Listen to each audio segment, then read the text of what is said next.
So, the polymorph thing is one of those like great like options that I know a lot of people love to munchkin around with, and I think it was done a lot more in like Pathfinder, where it's like, oh yeah, no, I'm going to make a specific build so I can just become a genius Tyrannosaurus Rex with magic powers. Yeah, I mean, like, I think if you build towards that and with that in mind, and you're just like, I'm gonna be dinosaur guy, my entire gimmick is dinosaurs, it could be fun in a flavor sense as well. Mm-hmm. Well, and I know there was like the famous Pun Pun character in the past, where it was like a build of like canon D&D stuff, where I think it was at like level 3, you could power yourself up enough with enough time to kill God. Well, a very JRPG approach, but I approve. Oh, just a like. Did you all ever play Elder Scrolls Morrowind? I played it once on a friend's computer. So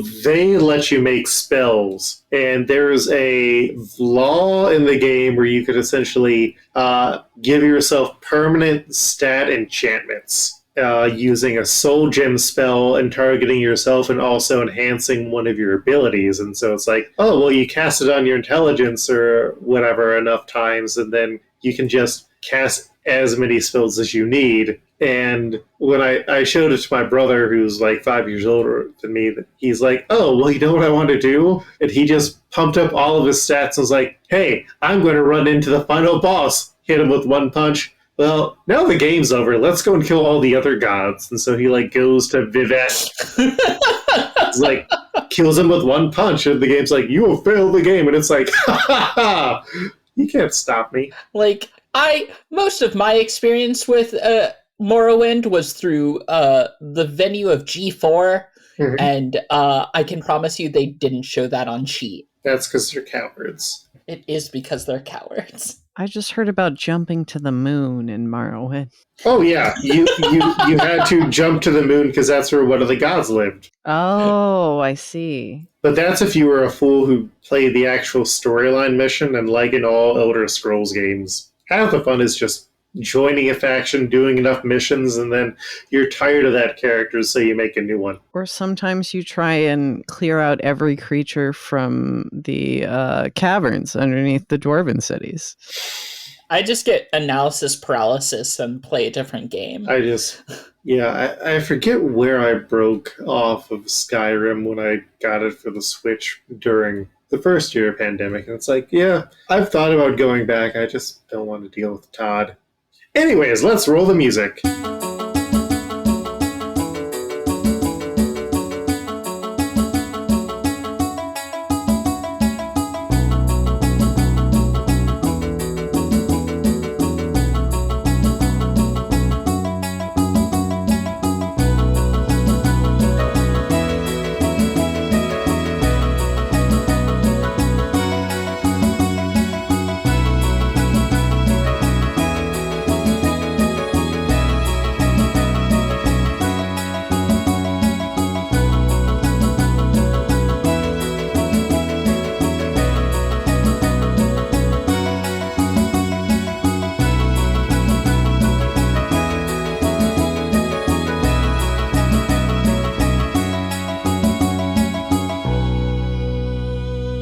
Hi, I'm Luke, your game master. You see him, sometimes they, them, and I got distracted by a post about the D&D campaign I'm in. I'm the dungeon master. Hi, I'm Gar Atkins, but most people call me Sahoni. I play Dodger Kelly, a wolf boy of sorts who's also a cleric of sorts. I'm thinking about the Blood Wraith music from Blade. I'm Jen. I use they, them pronouns. I'm the guest. I play Bell, Oleander, Leitner, Aberbach. I forgot one of their names the last time. It's a lot of names. Oh, that was all. They're a witch who's either about to die or murder something at any time, depending on how the dice go. Yeah. All right. So we open with Strahd touching Dodger and saying, enjoy a taste of power. And Strahd turning into what you're going to turn into. Oh, so... I mean, if you want me to do it, I can. Yeah, go ahead. You do it. You got... the stuff. So, black tendrils of energy leave Strahd's hands and sort of dig into Dodger, whose back seems to break as he is forced into a lupine configuration as he starts to grow into this 10-foot tall, 20-foot wide wolf. All of his armor and equipment molds into him, and all of a sudden, in the place where Dodger had been, is a very, very big wolf, a guardian wolf. Very big puppy. Yes. I am apparently what's called a guardian wolf, which is rad, and largely I chose it because of the name. And so that was Strahd's turn. Oleander, you just saw the wolf guy turn into a massive wolf. Good for him. Out there living his dream. You are currently facing off against the Neogi captain. No chance that he's distracted by the wolf boy turning into a large... I think he is. Could I roll a little stealth check to see if I could... Yeah, roll an attack and I'll let you add stealth. I got a 16 on the stealth. Yeah, just roll your attacks. Sorry, what? Roll your attacks to hit. Yeah. Okay, so that was a 10 on... Well, I'm not stealthed going in. Do I have advantage? You have advantage. Okay, cool. Because that was a 10 and a 12, and I don't think that does it. That is 21 for the rapier. That hits. And miss from the short sword. All right, roll that rapier damage. So we've got 5 damage plus my sneak attack, which is 8. So that's 13 total. And then I'm going to use my Whales from the Grave on just... are there any spiders that are, attacking my friend or seem... Yeah, especially because especially now because Dodger is a giant wolf and the spirit guardians have faded away as a result. Oh no! They're replaced by one big dog. Then I'm going to pick a spider at random and deal it. That's 8 damage to it and another 8 to the Captain Spider. So all right, 21 total to him. 21 total to the captain. He is looking pretty beaten up, and he looks at you and says, "You can't be winning that easy, Haas." And is going to try and cast fear on you. Intriguing. What does that do? I'm double checking because I don't remember if you had a random resistance against fear. Feels like I should. But... Yeah, just innately from being from this plane. That's life. All right, I am going to need you to make a wisdom save. Oh boy. That's 6. So I'm not wise. No, you are frightened though, which means that on your turn you're going to have to try and take your full action to move away from this creature until it does not have a line of sight on you. Sure. Dodger. I think Dodger spends a second kind of reorienting to his new body, which I think the part that intrigues him the most about this is how not different it is from his normal form. At least kind of from a sensory level. Also, Mihabla, Elvish. Apparently. How all guardian wolves speak Elvish? Yeah, they speak Common and Elvish according to this. Thanks, D&D Beyond. D&D Beyond. Mihabla Elvish. So he is going to look at this big crab, and he's going to make a seafood buffet out of this thing. He's going to roar and launch himself. Just this big, kind of sleek black wolf like a shadow. And he's going to make a bite and a claw attack. Hell yeah, double attacks. Well, to hit, he rolled a 15 plus 8, 23. That's a hit. Okay, that's going to be a d10 plus 6. as far as like damage goes, and then you have to make a strength check or be knocked prone. Let's see what that is. Not so much damage. It is going to be 10 total though. Yeah, that's fine. He does fail the strength check, so he is knocked prone. Nice. Well, I have a claw attack now. Yeah. It's going to be a plus another. Oh, that's a 26. That's a hit. This is going to be 2d8 plus 6. Chomp a chomp. I'm going to go at this thing like my dog goes after his fox plush, which is to fling it around in the air and look very proud of himself.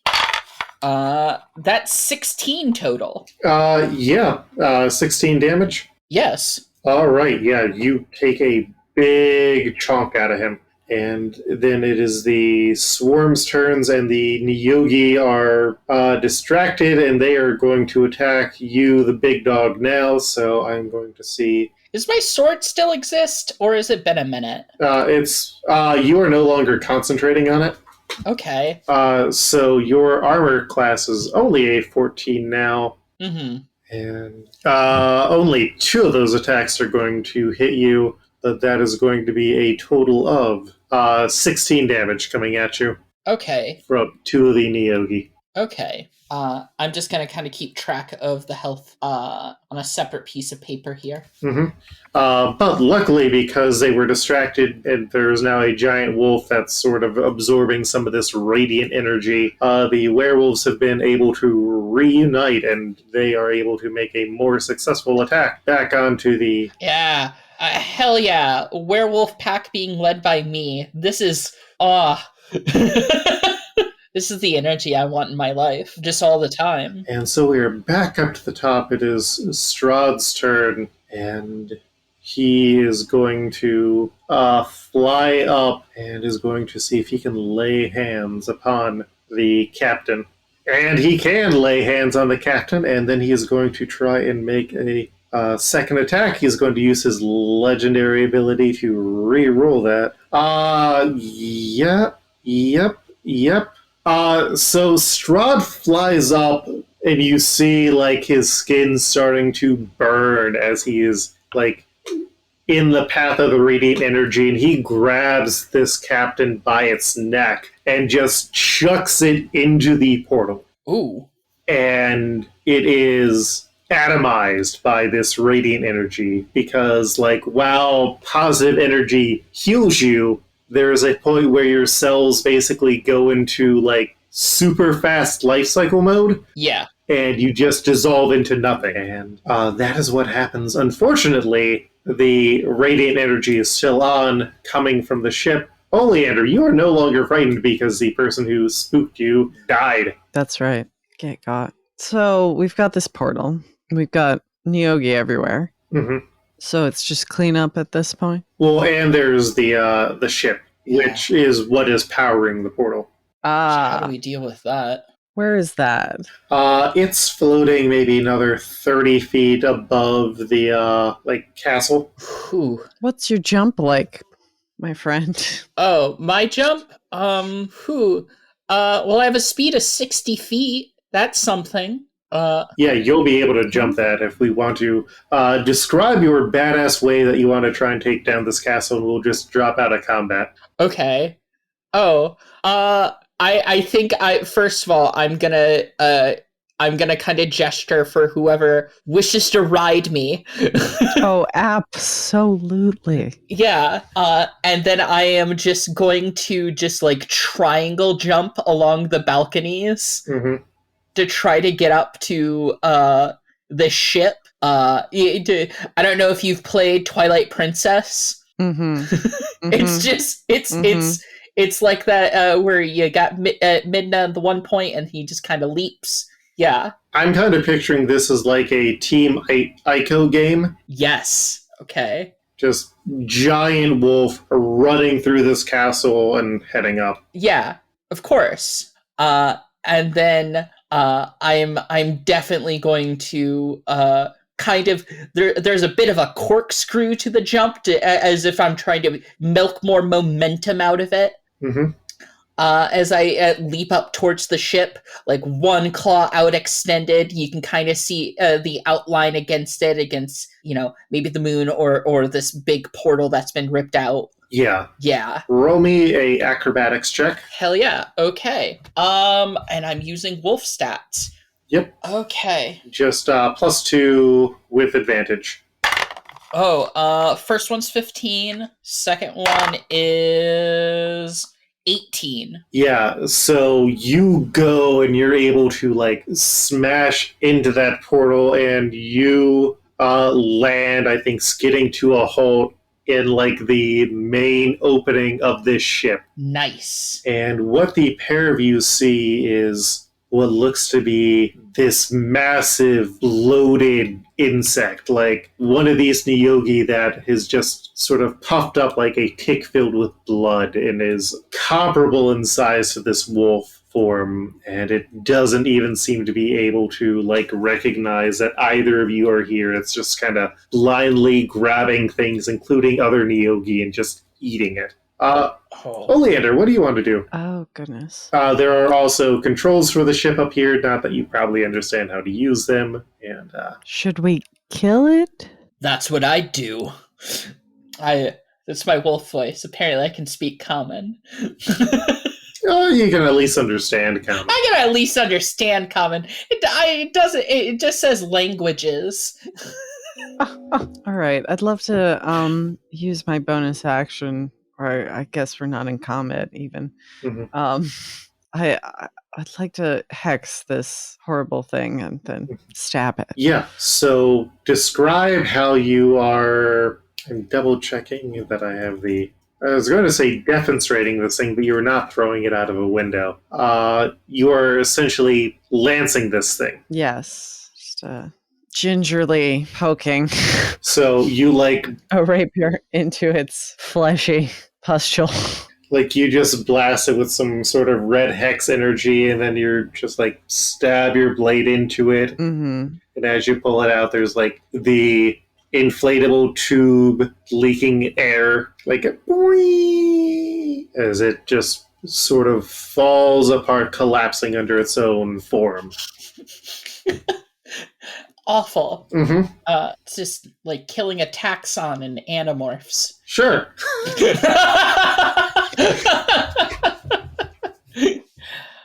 Stay tuned for my 12-part series, an oral history of the Hork-Bajir. Listen. When I get around to finding the time, I guess, to reread all of the Animorphs books, which could happen, I will find whatever role-playing game system there is, and I will run a established property Playhouse Animorphs. Hell yeah. But yeah, so the Great Old One, which is sort of Neogi feed various things, and then the spawn kind of absorb abilities. So their plan was presumably to feed Strahd into this, and then there would just be an entire race of Neogi in charge of this nightmare domain. Oh, don't like that. Yeah, so... Very bad, actually. Yeah. But yeah, what do you want to do now that you are up on the ship? Oh, okay. And this thing's taken care of, or it's being taken care of? Yeah, it is. It is uninflated clown on the ground. Oh, gonna look very sadly at it for a second. It's very unfortunate looking. Then I'm gonna look at the controls. Mm-hmm. What do the controls look like, Luke? So it is not too complicated space controls, but it's also, I think, something that Dodger, even in normal form, would have not ever considered being something that exists. No, absolutely not. Yeah, absolutely not. But what is? Oh, tell me what buttons I have in front of me at least. You have two big ass paws. Yeah, I know, and I'm gonna slap them, but I want to be able to visualize what's gonna happen when I slap these paws down on this control, and in a confused attempt to gain some control over my life in this situation. You are going to like smash into these things. Like these are made for like sort of insectoid spiders that are maybe like 3 or 4 feet tall normally, and you Yeah. are I'm trying to be gentle. Like, I think I have the wisdom and awareness to know that, like, I'm trying to that like I'm big, this small, but however, yeah, no, like as soon as you put a bit of pressure on, you just hear a snapping sound, and then uh-huh. and there's a sense that two of these, or you have a sense that the ship is starting to fall down. It is Oh. probably going to fall against the like side of the mountain that the castle is built on. But y'all need to get the heck out. Oh, okay. All right. I are you still attached to me, or do I need to like grab you while I run? Yeah, I'll hop back on. Okay, hop back on. I will gently grasp it and run. And roll me an athletics check. Okay. Oh, please don't. I've been tempting fate with good numbers. Okay. Not the best, but not terrible. Okay, that is a 13. So with that 13, you are able to like jump out and you do the sort of dog scrambling on the side. You're eventually able to get up Uh-huh. to the castle, and like outside of the window, Strahd is staring as this ship like crashes into the pine trees below, and he snaps, and the polymorph on you ends. I'm going to stumble backwards. Or well, I'm assuming I'm still on all fours, and that's gonna be a weird sensation. And then I'm just gonna fall back on my butt and look up and be kind of I guess panting, catching my breath, because that's a lot of action in a very short amount of time. Yeah, and so a door in the back of the castle opens, and a man dressed as a very old butler bids you to enter. Well, are you ready to meet the big man himself? Why not? Yeah. He's going to dust himself off and kind of straighten out his hoodie, or not his hoodie. He's not wearing a hoodie. A cloak. Fantasy hoodie. And yeah, it's a hood. It's ye old hoodie. Let's call it what it is. And he's gonna like and just go.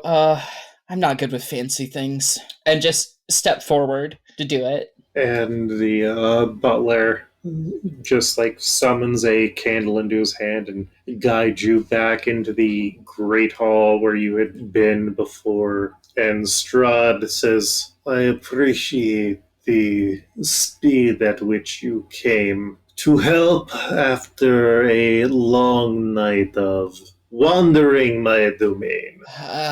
It's very different than where I'm from. Forgive me if I got a bit lost. No, do tell me. Do tell me. Are you hungry, either of you? I'm fine. I think I had enough to eat. Didn't know you served anything I could eat here. Ugh. At that, I'm just kind of like scrunching my nose like I have a bad aftertaste in my mouth. He looks to Oleander and says, in you look to be a bit anemic. I didn't know you served anything I could eat here. I am a good host. I am a lord of the land of Barovia. If you desire food, it is the least I can do. I make a sweeping, aggrandized bow. And he is suddenly next to you and leads you into a great hall where, like, unseen forces are just, like, readjusting the paintings and the furniture and are just, like, grabbing the corpses of the various dead that are in here. He snaps and food starts to be brought out. Additional unseen servants. The two of you travel through this land at a opportune time. What do you seek for here? A way home. Yes. The mists will no longer hold you if you are prepared to leave. I look at Oleander just with a sense of concern. Are you gonna be okay? That's so kind of you. Of course I will. You should ask for more, though. Oh, I ain't much for fancy things, but, how about we just say, call it a favor? And, if you see a way to pay me back later, feel free. And you, Oleander, know that you have a friend in Waterdeep. Thank you. I'll remember that. Do you have a ghost problem there, or? Occasionally, we're not without our monsters. Interesting. Currently, there is a jerk who's just made of eyes, and I want to punch him in each of them. Made of. Well, that's something new. If I ever get tired of it here, maybe I'll see if I can't stab a couple eyes for you. I'd like that, and you'd have a place to stay if nothing else. Oh, I like that. Well, if you seek to exit the mist now, Dodger, you are free to do so, and I shall remember this. There's another party here in my lands. Yeah, they're not as helpful, I think you'll find. Would you like me to dispose of them? I think they'll find a way to do that themselves. He stares at you for a moment. Yes, they will. And I think we just get a brief cutaway to the werewolf survivors just surrounding that entire party. And cut away as the sounds of violence briefly disturb the quiet, quiet night. And now, Oleander, what can Strahd do for you? You are a hunter of monsters of some renown. How about a weapon to kill your kind? I enjoy this, he says.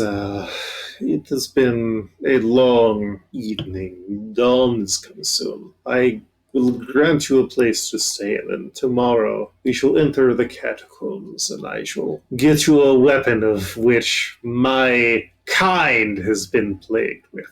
That's very sporting. I shall make sure you come to no harm unless you seek a poor target. Give me a head start out of the castle and all that. Yes. Or if you seek to continue living with your sword, I will keep the mists open for you. May I ask a question of you? Yes.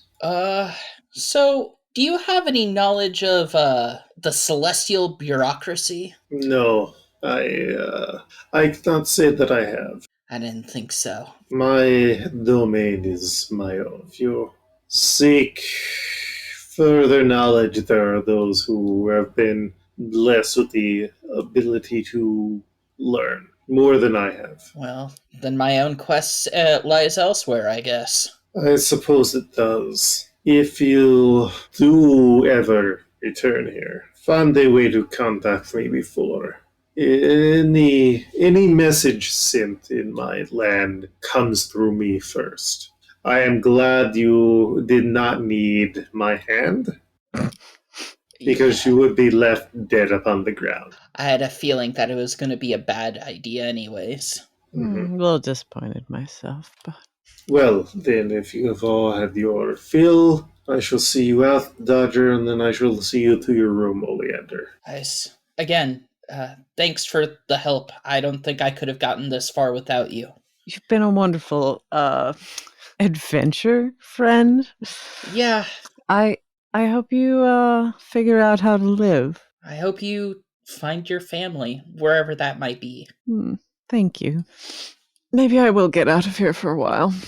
Let him calm down and forget about me for a while. And so I think we see a brief montage of Strahd leading Dodger to the door and then showing Oleander to her room and seeing a free running Neogi just grabbing it by its neck and snapping it before leaving you there for the night. And with that departure, we cut back to Dodger walking back towards the mist. Is there anyone else you wanted to stop and see before you leave, or you're ready to get out of here?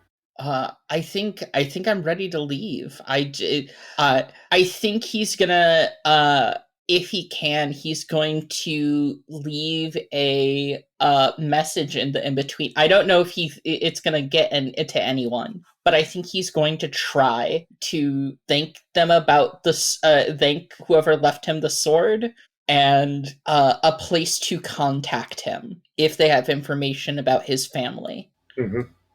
And just kind of a please, if you know anything, anything would be welcome. So, you send the message, but you don't quite feel like it connects to anyone. I didn't think so. Yeah, he's gonna keep heading towards Waterdeep, I guess. And you soon see, like, the ground that you aren't able to hear. You're sloshing into water down at the harbor of Waterdeep. Portals are a mess. And you have come up onto the shore out near the South Ward. Ugh. Well, at least I'm someplace familiar.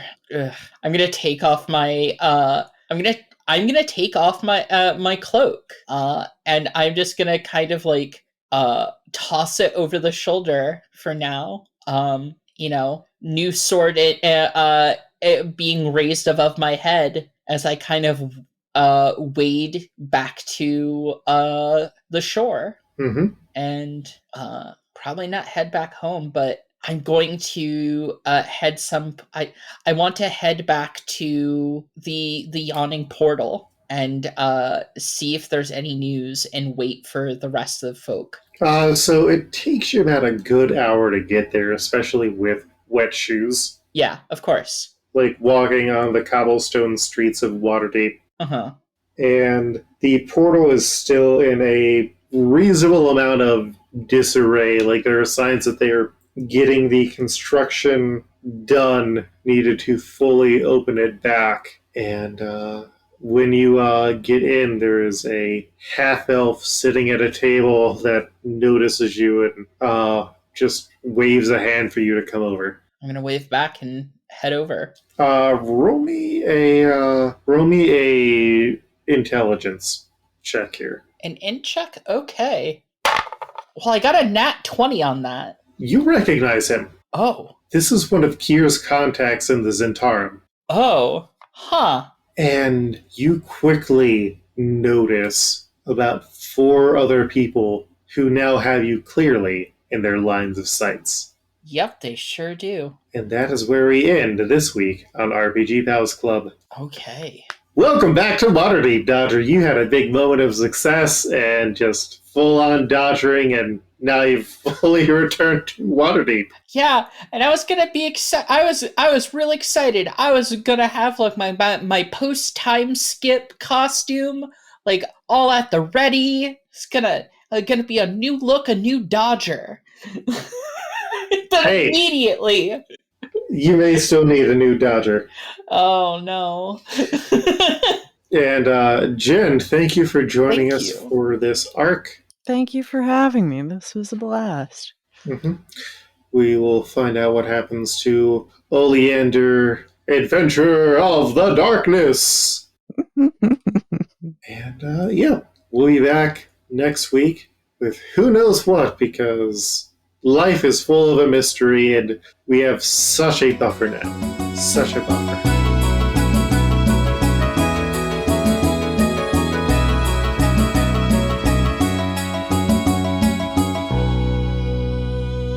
Hi, I'm Luke, your game master. You've been listening to RPG Pals Club at rpgpals.club. But yeah, we're available everywhere. If you enjoy this podcast, please let us know. Also, we have a Discord, we have a Twitter, leave reviews. We have a Patreon, but no one really uses that, which, you know, it is fine. But yeah, we also all have some other projects. I'm personally on Twitter at Koltreg, that's Koltreg.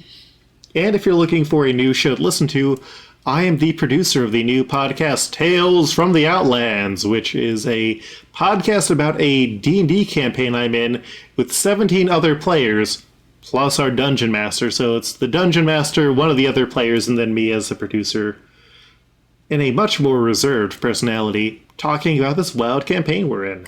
And I've been Eric, aka Rhythm Bastard. You can find everything I do on my website, rhythmbastard.rocks. You can also give me money by getting my music at rhythmbastard.bandcamp.com and get my new music as I release it at patreon.com/rhythmbastard. By the time you're listening to this, I have a game that I did music for called Retromania Wrestling, available February 26th. I'm Gina Dazer. You can find me online at Twitter, if you still use it, because it's full of interesting things every day, at Adaser, Adaser. Or if you want to see some of the arts I'm working on, I have Patreon at Jean_Adaser. And, just be good to each other. Watch some episodes of Shinya Shokudo, the Japanese version. It's very good. The ones on Netflix are not the first 3 seasons, so it's worth it to look it up. It's just wholesome, good, slow experiences content. It's just nice.